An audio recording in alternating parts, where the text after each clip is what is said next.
जय राधा माधव जय कुंज बिहारी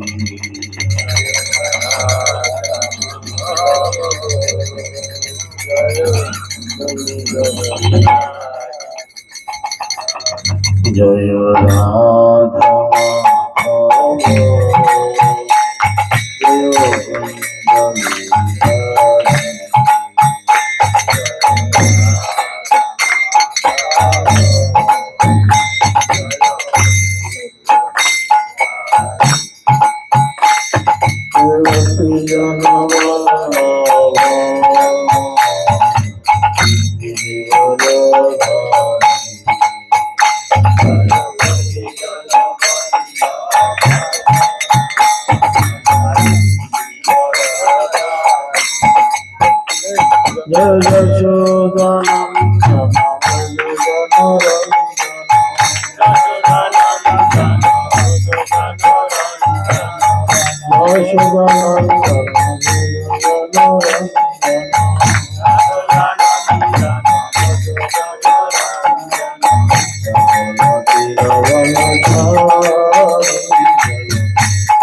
बिहारी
ज्ञानंतिमिरन्धस्य ज्ञानञ्जनशलाकया चक्षुरुन्मिलितं येन तस्मै श्रीगुरवे नमः। नमो विष्णुपादाय कृष्णपृष्ठाय भूतले श्रीमते जयपताकाशामिनिति नामिने। नमो आचार्यपादाय निताय कृपाप्रदायिने गौरकथा दामोदाय नवरग्रामतारिणे। नमो विष्णुपादाय कृष्णपृष्ठाय भूतले श्रीमते भक्तिवेदान्ता स्वामिनिति नामिने।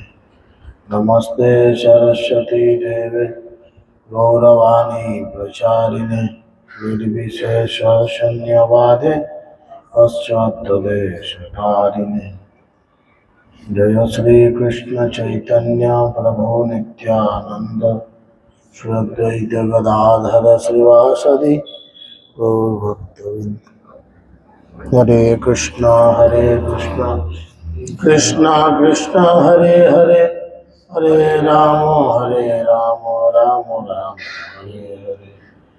मुखं करोति वाचालं पङ्गुं लङ्घयते गिरिं यत्कृपातमहं वन्दे श्रीगुरुं दिनतारिणं परमानन्दमाधवं श्रीचैतन्यैश्वरं श्रीचैतन्यमनयमिष्ठं स्थापितं जनभूतले स्वयं रूपकदा मायं ददाति शतदान्तिकम्। नष्टप्रायेषु अभद्रेषु नित्यं भगवत सेवया भगवतेरुक्तं श्लोके भक्तिर्भवति नैष्ठिकी। जय श्री कृष्ण चैतन्य प्रभु नित्यानंद श्री अद्वैत गदाधर शिवासदि गौर भक्तवृंद। हरे कृष्णा कृष्णा कृष्णा हरे हरे, हरे राम राम राम हरे हरे। ओम नमो भगवते वासुदेवाय। ओम नमो भगवते वासुदेवाय। ओम नमो भगवते वासुदेवाय। हरि ओम। हरे कृष्ण। गुरु महाराज के मला ठीक रहा गया तो सर मला नीचे घेने के तो मला नीचे रख असं दे आपण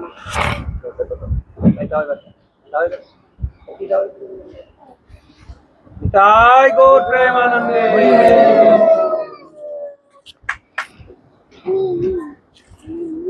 हरे कृष्ण।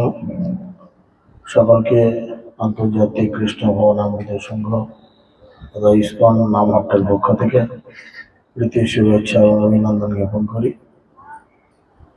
আপনারা সকলেই অবগত রয়েছেন যে আমরা গৌরনীতায় নামহট্ট সংঘ নিত্যম ভাগবত সেবায়ের মধ্যে অবস্থান করছি। তো নিত্যম ভাগবত সেবায়ের মধ্যে আমরা প্রতিনিয়ত ভগবানের কোনো না কোনো লীলা আলোচনা করছি।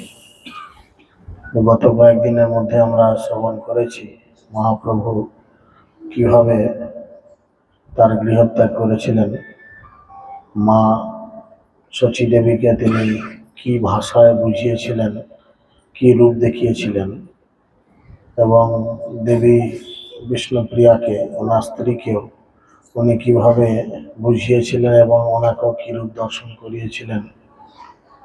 তার সাথে অগণিত ভক্তদের পাহাড়া বন্ধ করে নিয়ে ঘুরিয়ে এলো। তো সেই জন্য এইভাবে তিনি কি করেছেন, গঙ্গা পার করেছেন এবং কাটোয়ায় গিয়ে কেশব ভারতীর কাছে তিনি সন্ন্যাস গ্রহণ করেছেন। গতদিন আমরা শ্রবণ করেছি উনি সন্ন্যাস গ্রহণ করেছেন এবং সন্ন্যাস গ্রহণ করার পরে ওনার গুরুদেব পর্যন্ত ওনার মতো শিষ্যকে পেয়ে নিজে ধন্য হয়েছেন। এবং পরবর্তীতে আমরা জানতে পেরেছি উনি দীক্ষা গ্রহণের পর বৃন্দাবন যাওয়ার ইচ্ছা প্রকাশ করেন এবং পরপর এসে নিত্যানন্দ প্রভু তাকে ভুলিয়ে বৃন্দাবন না নিয়ে গিয়ে তাকে গঙ্গা পার করে কি করেছিলেন, অদ্বৈতাচার্যের গৃহে অবস্থান করিয়েছিলেন এবং সমগ্র নবদ্বীপবাসীকে খবর দিয়েছিলেন যে আপনারা কৃপা করে মহাপ্রভুকে যারা দর্শন করতে চান তারা অতি সত্বর শান্তিপুরে অদ্বৈতাচার্যের গৃহে উপস্থিত হন। তো সেখানে উপস্থিত হওয়ার পর আজকের আলোচিত বিষয় মহাপ্রভু কি করলেন না, একটা গিফট দিলেন। যারা মহাপ্রভুকে দেখতে গেলেন সেই সমস্ত ভক্তদের মহাপ্রভু বেছে বেছে কিছু ভক্তকে মহাপ্রভু গিফট দিলেন, পুরস্কার। কি পুরস্কার দিলেন আমরা আজকে আলোচনা করার চেষ্টা করব। অল্প কিছু ভক্তের উপাখ্যান কয়েক মিনিটের পর। জয় নর হরি জয় গদাধর প্রাণনাথ, কৃপা করি কর প্রভু শুভ দৃষ্টিপাত। আদি খণ্ড সায় মধ্য খণ্ডের আরম্ভে, যা শুনিলে প্রেম ধন পাবে অবিলম্বে। মধ্যখণ্ড কথা কহি অমৃতের সার, নদিয়া বিহার যাতে প্রেমেরও প্রচার। আমরা মধ্যখণ্ড আরম্ভ করতে চলেছি। এই মধ্যখণ্ডে মহাপ্রভুর বিবিধ লীলা বর্ণনা করা রয়েছে। গ্রন্থকার বলছেন যারা এই লীলা কেবলমাত্র শ্রবণ করে তারা কৃষ্ণ প্রেম ধন লাভ করতে পারে। তাই আপনারা কৃপা করে শ্রবণ করার চেষ্টা করুন। জগাই মাধাই পাপি যাহে উদ্ধারিলা, ব্রহ্মার দুর্লভ প্রেম যারে তারে দিলা। হরিনাম সংকীর্তন যাহাতে প্রকাশ, পতিত উদ্ধার হেতু যাহাতে সন্ন্যাস কহিব ও সব কথা অমৃতের খণ্ড, যা শুনিলে ঘুচে জীবের অন্তর পাষণ্ড। বলছে মহাপ্রভু কি করলেন, ব্রহ্মাজির দুর্লভ প্রেম যাকে তাকে দিয়ে দিলেন।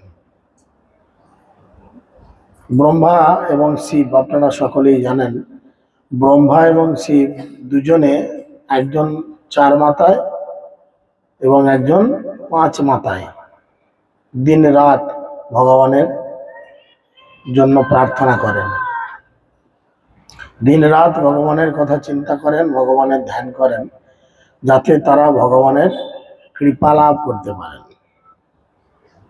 বুঝতে পেরেছেন?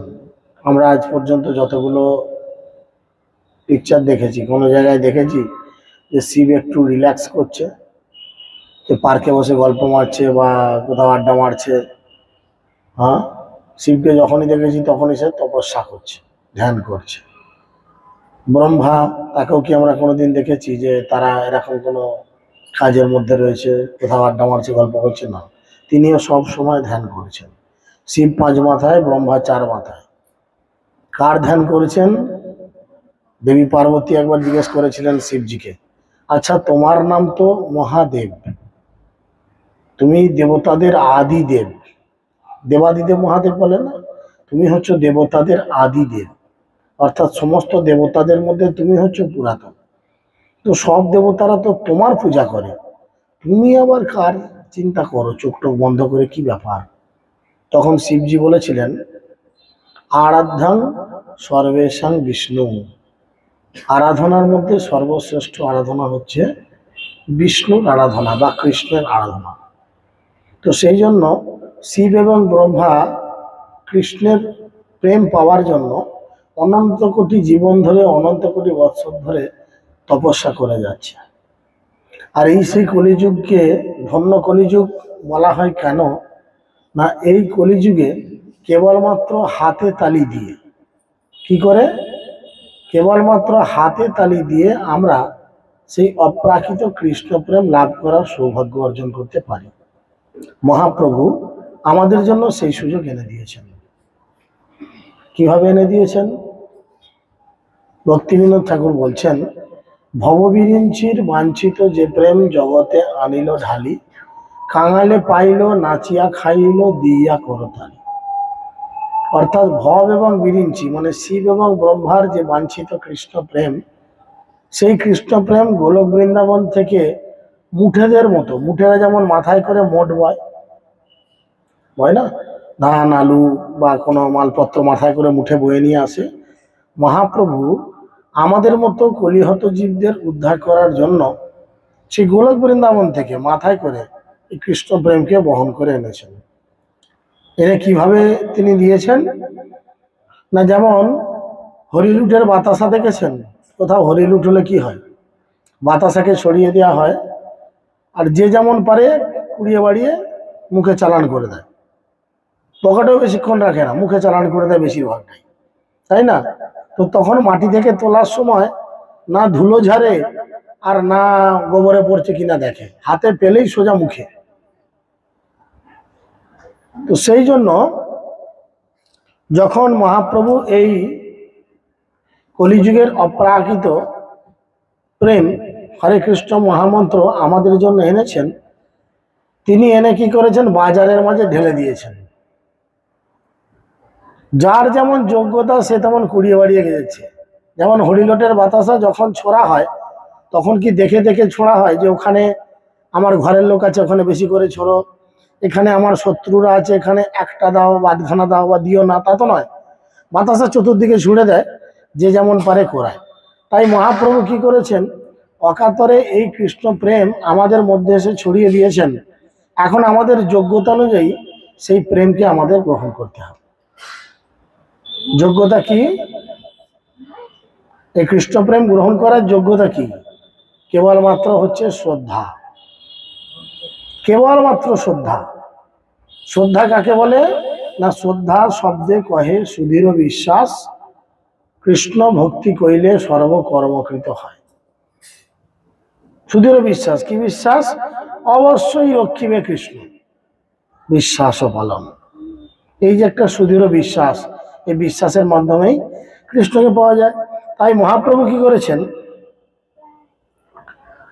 নদিয়া আসিয়া প্রভু আনন্দিত চিতে সুখে নিবাস হয় বন্ধু বান্ধব সহিতে। নবদ্বীপবাসী যত ব্রাহ্মণ কুমার সৎকুলোদ্ভব তারা অতি শুদ্ধাচার। বড়ই সুকৃতি তারা ধন্য দিন লোকে আপনে ঠাকুর বিদ্যা দান দিল যাকে। সবে শিষ্যগণে একদিন গৌর হরি বলিল সবারে প্রভু অনুগ্রহ করি। বড় এক সত্য বস্তু কৃষ্ণের চরণ সেই বিদ্যা যাতে হরি ভক্তির লক্ষণ।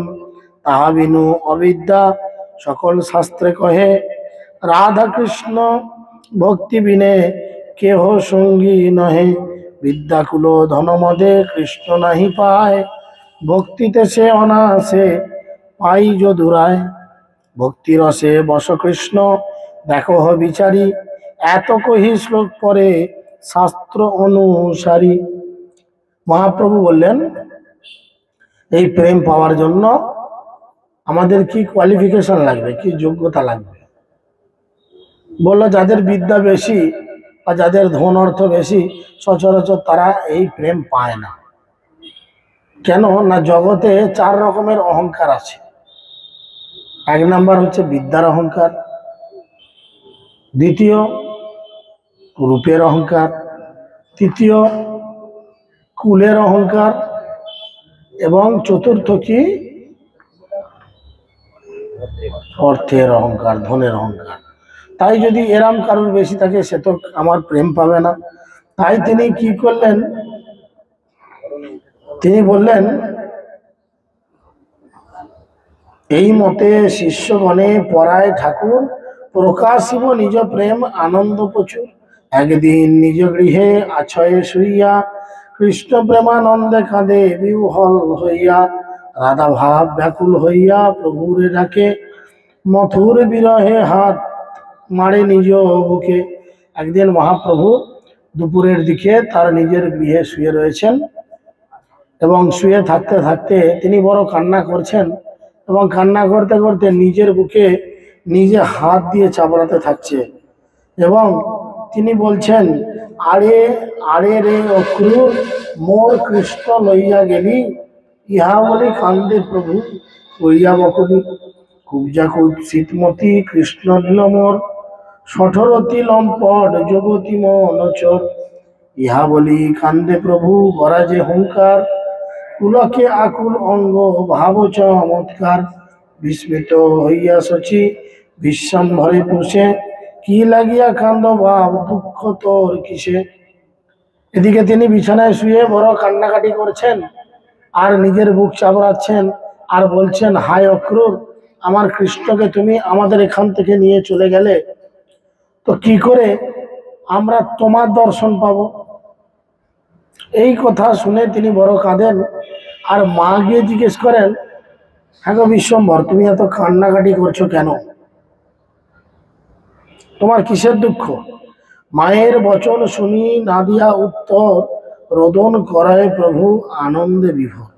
তবে সেই শচী দেবী মনে মনে গণে কৃষ্ণ অনুগ্রহ প্রেম জানিল লক্ষণে। তখন শচী দেবী মনে মনে একটা প্ল্যান করলেন যে মনে হয় আমার বিশ্বম্ভরের প্রকৃত কৃষ্ণ প্রেমের উদয় হচ্ছে।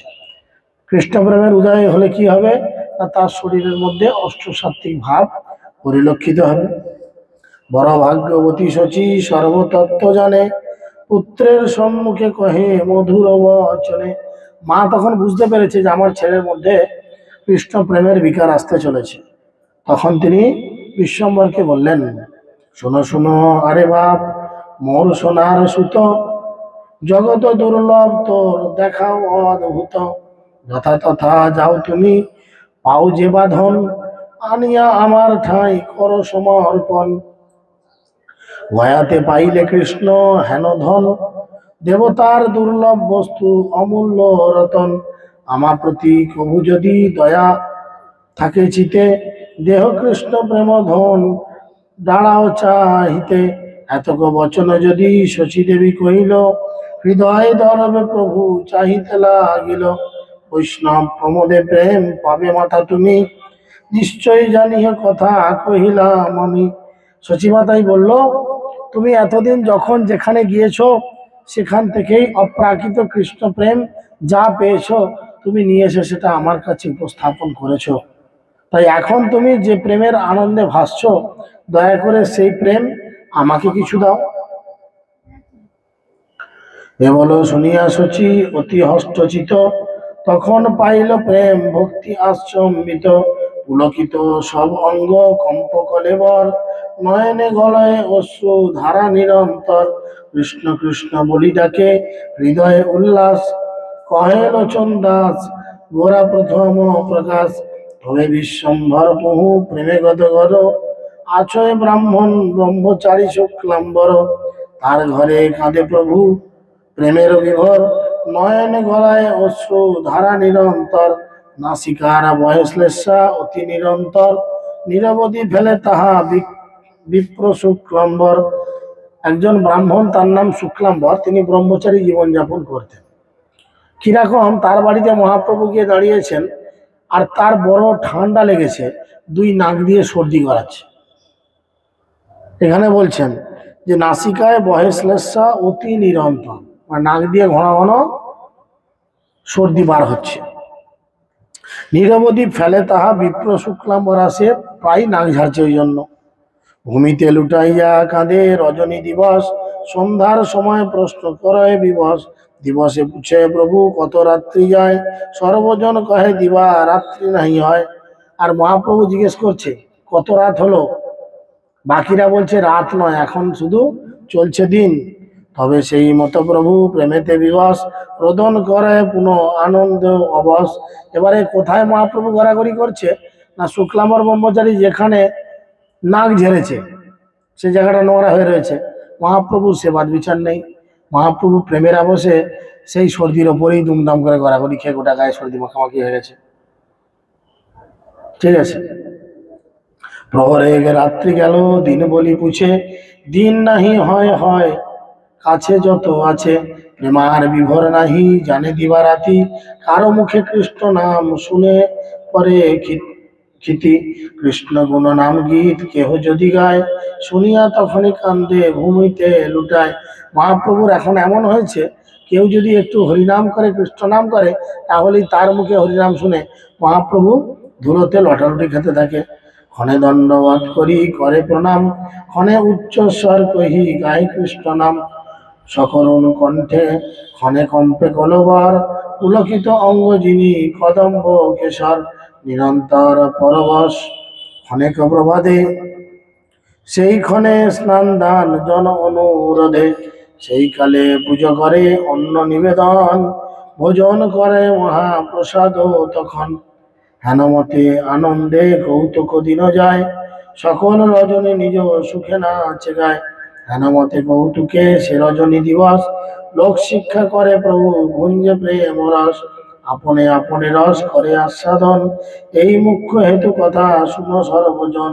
জীব উদ্ধারণ হেতু গৌণ করি মানি, এই হেতু অবতার বলিছিল মনি। মহাপ্রভুর অবতরণের কারণ কি না, জীব উদ্ধার করার জন্য তিনি এই কলিযুগে আমাদের কাছে অবতীর্ণ হয়েছেন সাধারণ একজন মানুষ রূপে। কলিযুগকে তিনি পরীক্ষা করে দেখেছেন, কলির জীব এখন আর কিছু করতে পারবে না। এত শাস্ত্র এত গ্রন্থ অধ্যয়ন করা কলিহত জীবের পক্ষে অসম্ভব ব্যাপার। বড় বড় যজ্ঞ, বড় বড় কিছু এই ধরনের অনুষ্ঠান করা তাদের পক্ষে খুব কষ্টকর। তাই মহাপ্রভু কলিযুগের জীবকে উদ্ধার করানোর জন্য তিনি কি করেছেন না, তিনি কেবলমাত্র সকলকে বলেছেন কি, যে তোমরা হরে কৃষ্ণ মহামন্ত্র কীর্তন করো, আর যদি এই মন্ত্র কীর্তন করো তাহলে এই মন্ত্র থেকে তোমাদের সমস্ত কিছু লাভ হবে। কি লাভ হবে? তিনি বলছেন, ইহা হইতে সর্বসিদ্ধি হইবে সবার, সর্বক্ষণ বলইতে বিধি নাহি আর। এই মন্ত্র তোমরা সব সময় মুখে বলো। এই মন্ত্র উচ্চারণ করার কোনো নিয়ম নেই, কোনো সিস্টেম নেই। কিবা শয়নে, কিবা জাগরণে, কিবা ভোজনে, অহর্নিশি চিন্ত কৃষ্ণ বলহ বদনে। তিনি বলছেন শুতে শুতে, জাগতে জাগতে, খেতে খেতে, সমস্ত কিছু কাজের মধ্যে দিয়েও আমাদের কি করা উচিত? অহর্নিশি মানে সব সময় চিন্ত কৃষ্ণ, মাথার মধ্যে চিন্তা নিতে হবে ভগবানের নাম, রূপ, গুণ, লীলা পরিকর। এবং আর কি করতে হবে? বলহ বদনে, মুখ দিয়ে কৃষ্ণ নাম উচ্চারণ করতে হবে। কারণ মহাপ্রভু এই জগতে এসে তার তিনটি শিক্ষা আমাদের মধ্যে প্রচার করে গেছিলেন। এবং তার প্রথম দুইজন প্রচারক ছিলেন কে? নিত্যানন্দ প্রভু এবং হরিদাস ঠাকুর। দুজনকে তিনি বলেছিলেন, শোনো শোনো নিত্যানন্দ, শোনো হরিদাস, আমার আজ্ঞা সর্বত্র করহ প্রকাশ। সব জায়গায় আমার আজ্ঞা প্রচার করবে, আমার কথা সব জায়গায় বলবে। কি কথা বলবে? কি কথা বলতে বলেছিল? তিনটি ভিক্ষা চেয়েছিলেন মানুষের কাছে, তিনটি শিক্ষা, তিনটি ভিক্ষা। তিনি বলেছিলেন লোকের কাছে গিয়ে বলবেন বলো কৃষ্ণ। আধুনিক যুগের ভিখারিরা এলে কিন্তু চাল ডাল মূলো, টাকা পয়সা ইত্যাদি প্রার্থনা করে। মহাপ্রভু শিক্ষা দিয়েছিলেন তোমরা গৃহস্থের বাড়িতে গিয়ে তিনটে জিনিস ভিক্ষা করবে। প্রথমে বলবে বলো কৃষ্ণ, সবাইকে মুখ উচ্চারণ করতে বলবে কৃষ্ণ। আর কি? ভজ কৃষ্ণ, অর্থাৎ কৃষ্ণের ভজনা করুন। আর তৃতীয় বলেছিলেন করো কৃষ্ণ শিক্ষা। লেখাপড়ার মধ্যে কৃষ্ণ কেন্দ্রিক লেখাপড়া করা উচিত। আজকে আমরা এখানে যতজন মানুষ আছি, বলেন তো গীতা কতজন পড়েছেন? একটু হাত তুলে জানান। কতজন গীতা পড়েছেন? অনেকেই আছেন হাত তুলেননি, মানে পড়েননি, তাই না? চিন্তা করেন, আমরা হিন্দু, আমাদের ধর্মগ্রন্থের নাম হচ্ছে শ্রীমদ্ ভগবদ গীতা, আমরা সেটা পড়িনি, কারণ আমরা পড়ার প্রয়োজন মনে করিনি।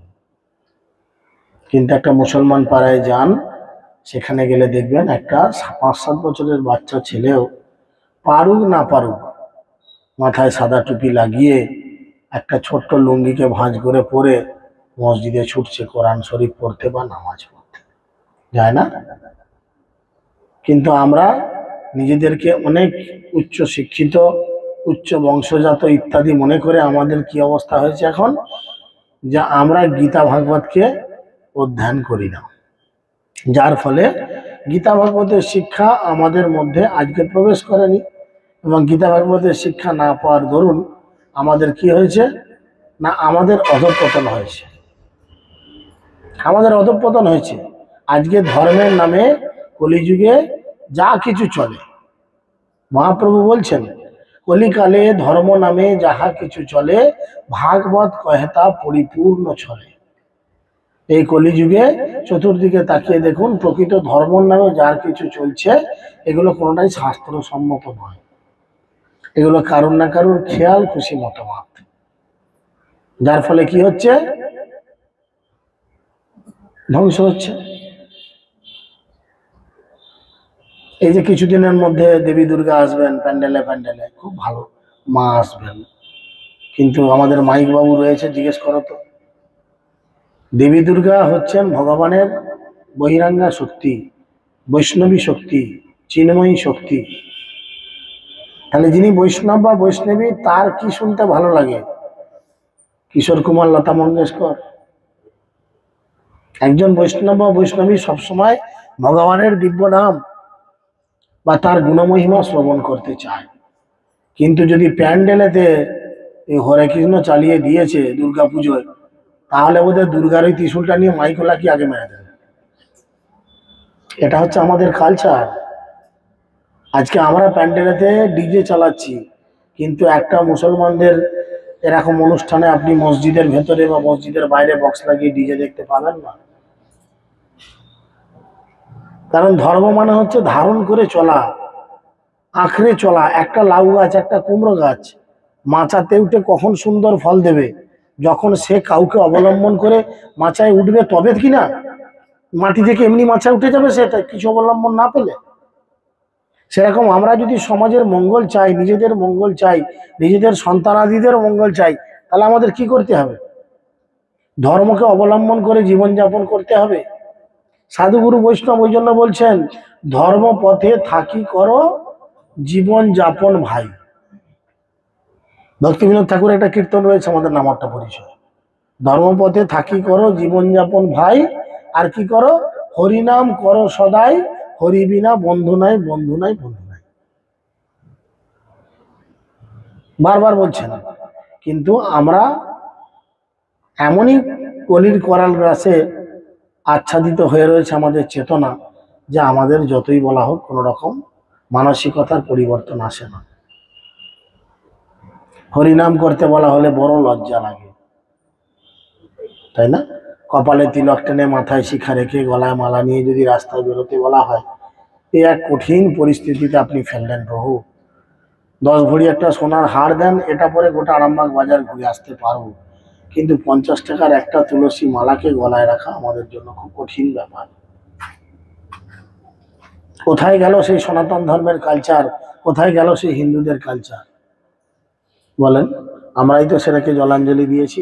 তাই মহাপ্রভু কি করেছেন? এসেছেন, বুঝেছেন যে এই যুগের মানুষের গতরে কিছু হবে না, যতই বলি এরা কিছুতেই নড়বে না, বড় করে। তাই তিনি বলেছেন কি, এত শাস্ত্র অধ্যয়ন করার দরকার নেই। কেবলমাত্র তিনি 8টি শ্লোক দিয়েছেন, যেই 8টি শ্লোক যাকে মহাপ্রভুর শিক্ষাষ্টকম বলে, অর্থাৎ তিনি শিক্ষা দিয়েছেন এই 8টি শ্লোকের মাধ্যমে, যে তুমি 8টি শ্লোককে জীবনে ধারণ করো আর মহামন্ত্র কীর্তন করো, তাহলেই কিন্তু কলিযুগের এই প্রভাব থেকে তুমি মুক্ত হয়ে অচিরেই গোলক বৃন্দাবনে উপবিষ্ট হতে পারবে। আমরা সে শিক্ষা গ্রহণ করি না, যার জন্য মহাপ্রভু কি করলেন? কলিহত জীবকে শিক্ষা দেওয়ার জন্য আজকে মহাপ্রভু কেন সন্ন্যাস গ্রহণ করলেন? ব্যস্ত ছিল। 24 বছর বয়স মানে তো ভোগের বয়স। 24 বছর বয়স তো ত্যাগের বয়স নয়, তাই না? 24 বছর বয়স ভোগের বয়স। সুন্দরী স্ত্রী রয়েছে, নিজে সুন্দর সুঠাম পুরুষ, তবু তিনি সন্ন্যাস গ্রহণ করছেন। কাদের জন্য?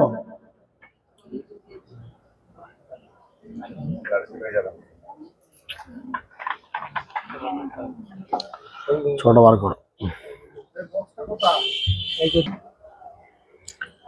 তাই মহাপ্রভু কি করেছেন না, কলিযুগের জীবকে উদ্ধার করার জন্য তিনি আমাদের কাছে কি দিয়েছেন? সরল কতকগুলো পথ বা পন্থা বলে দিয়েছেন। গীতা ভাগবতের শিক্ষা অনুযায়ী জীবনযাপন করতে বলেছেন। গীতা ভাগবতে কি বলেছেন? যে তুমি যা আহার করো, যা কিছু অনুষ্ঠান করো, তা কিছু আমার কাছে নিবেদন করো, করে সেটি গ্রহণ করো। এইভাবে তিনি শিক্ষা দিয়েছেন। আর সেই শিক্ষাকে গ্রহণ করার জন্য মহাপ্রভু তার উপরে আরো কি দিয়েছেন? নিজে সন্ন্যাস গ্রহণ করেছেন, এবং সন্ন্যাস গ্রহণ করে আমাদের মতো জীবেদের বারবার শিক্ষা দিয়েছেন কি না, ধন জন পরিবার কেহ নহে কভুকার। টাকা পয়সা, গাড়ি বাড়ি, আত্মীয় স্বজন, পুত্র কন্যা কেউ কারুর নয়, কালে মিত্র অকালে অপর। এখন বন্ধু, পরবর্তী স্টেজে সেটা কখনো শত্রুতে রূপান্তরিত হয়। তাই মহাপ্রভু বারবার পুরীতে গেছেন, পুরী থেকে কখনো কখনো তিনি আমাদের জন্য এই বাংলায় ছুটে এসেছেন, এবং বাংলায় ছুটে এসে বিভিন্ন জায়গা থেকে তিনি তার এই অমৃতময় প্রচারের ধারাকে বর্ষণ করার চেষ্টা করেছেন। তার বিভিন্ন পারিষদ বর্গের মধ্যে অন্যতম ছিলেন শ্রীমন নিত্যানন্দ প্রভু, অদ্বৈত আচার্য, এবং আরো বিভিন্ন পারিষদ বর্গ, যারা এই হরিনামের প্রচারকে ঘাড়ে করে নিয়ে আপনাদের প্রত্যেকের দরজায় দরজায় পৌঁছেছেন। এবং মহাপ্রভুর থেকেও আরো বেশি কৃপার অবতার ছিলেন নিত্যানন্দ প্রভু। যখন নিত্যানন্দ প্রভুকে, আপনারা সকলে জানেন, যখন নিত্যানন্দ প্রভুকে আঘাত করা হয়, মাথায় যখন মারে কলসির কানা দিয়ে, তখন কি হয়? নিতাইয়ের মাথা ফেটে যায়, কিন্তু নিতাই তবু রাগ করে না। মহাপ্রভু সুদর্শনকে ডেকে নিতাইয়ের শিরচ্ছেদ করার উপক্রম করেন, কিন্তু মহাপ্রভু সেই সুদর্শনকে থামিয়ে দিয়ে মহাপ্রভু কি করেছিলেন, নিজে নিত্যানন্দবাবু কি করেছিলেন, নিজে মহাপ্রভুর চরণে ওদের হয়ে ক্ষমা স্বীকার করেছেন এবং তিনি বলেছেন, নিতাইকে আমি আমার সমস্ত প্রেম দিলাম, আপনি কৃপা করুন। তাহলে কলিযুগের সব থেকে অধপতিত লোক ছিল জগাই মাধাই। মহাপ্রভু নিত্যানন্দ প্রভু তাদের দুজন যদি এই যে দুজনকে কৃপা করতে পারেন, আমরা হয়তো জগাই মাধাইয়ের মতো অতটা খারাপ ভালো নই, তো আমরা যদি সামান্য চেষ্টা করি মহাপ্রভুর এই কৃপা অবশ্যই আমরা কিন্তু লাভ করতে পারবো। তাই মহাপ্রভুর কৃপা লাভ করার জন্য সব থেকে প্রথম আমাদের দরকার কি, সব থেকে প্রথম যেটা দরকার সেটা হচ্ছে সাধু সঙ্গ। শাস্ত্রে বলে, সাধু সঙ্গে কৃষ্ণ নাম এই মাত্র চাই, সংসার জিনিতে আর কোনো বস্তু নাই। এই জগৎ সংসারে কেবলমাত্র সাধু সঙ্গে আমরা যদি হরিনাম করি, তাহলে সেই হরিনাম করলে আমাদের কিন্তু কি হবে, কৃষ্ণ প্রেম লাভ হওয়ার সম্ভাবনা থাকবে। তাই আপনারা সকলেই আজকের দিনে খুব ভাগ্যবান বা ভাগ্যবতী যে আজকে এরকম কিছু ভালো ভক্তদের সঙ্গ পেয়েছেন এবং সঙ্গ পেয়ে আপনারা বিকাল থেকেই প্রায় হরিনাম সংকীর্তন, বৈষ্ণব বিরচিত ভজন কীর্তন, সন্ধ্যারতি, নৃসিংহ আরতি, তুলসী আরতি ইত্যাদির মধ্যে দিয়ে দিন অতিবাহিত করেছেন এবং কিছুক্ষণ ভাগবত কথা শ্রবণ করলেন। এখন এর পরবর্তীতে হয়তো ভক্তরা আপনাদের কাছে কিছু কীর্তন করবেন বা আপনাদের পরবর্তীতে অন্য কিছু প্রসাদের ব্যবস্থা করবেন। তাই আমি আমার সংক্ষিপ্ত বক্তব্য এখানে সমাপ্ত করছি এবং সকলের চরণে প্রণাম এবং আশীর্বাদ প্রার্থনা করছি। হরে কৃষ্ণ কৃষ্ণ কৃষ্ণ হরে হরে, হরে রাম হরে